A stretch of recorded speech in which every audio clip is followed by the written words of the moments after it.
Praise the lord. ఎడారిలో సెలయేర్లు ఫిబ్రవరి 26. నా కృప నీకు చాలును. 2 కొరింథీ 12:9.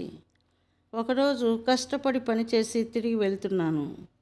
చాలా అలసటగా ఉంది. చాలా నీరసించిపోయి ఉన్నాను. హఠాత్తుగా మెరుపు మెరిసినట్లు ఈ వాక్యం నాకు తోచింది. నా కృప నీకు చాలును. ఇంటికి చేరి నా బైబిల్ తీసి చూశాను.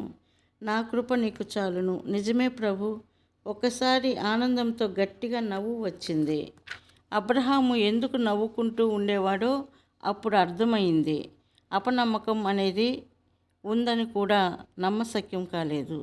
ఆ క్షణంలో ఎలా అనిపించిందంటే ఒక చిన్న చేపకి దాహం వేసిందట. తాను నీళ్లు తాగితే నదిలో నీళ్ళన్నీ అయిపోతాయేమోనని భయపడిందట ఆ చేప. ఇలా ఉంది నా పరిస్థితి. గోదావరి అంటుంది, ఓ చిన్న చేప, నీ దాహం తీర్చుకో, నాలోని నీళ్లు నీకు చాలు. లేక 7 సంవత్సరాల సమృద్ధి తరువాత ఓ చిట్టెలుక తాను కరువుతో చనిపోతానేమోనని భయపడినట్టుంది. యోసేపు దానితో అంటాడు, ఓ చిట్టెలుక, దిగులు పడకు, నా ధాన్యపు కొట్లలోనిది నీకు చాలు.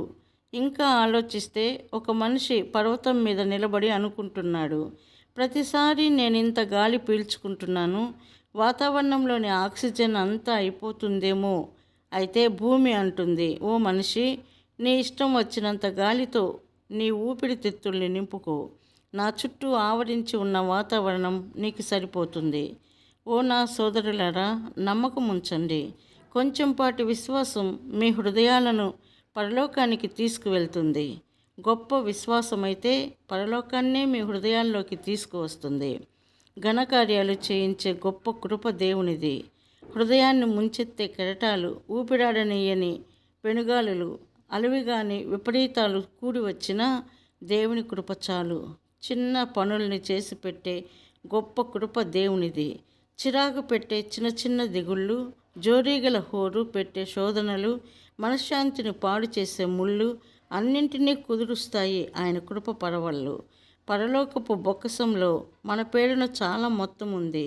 విశ్వాసాన్ని చూపించి ఆ డబ్బుని తీసుకోవచ్చు. ఇష్టం వచ్చినంత తీసుకోండి.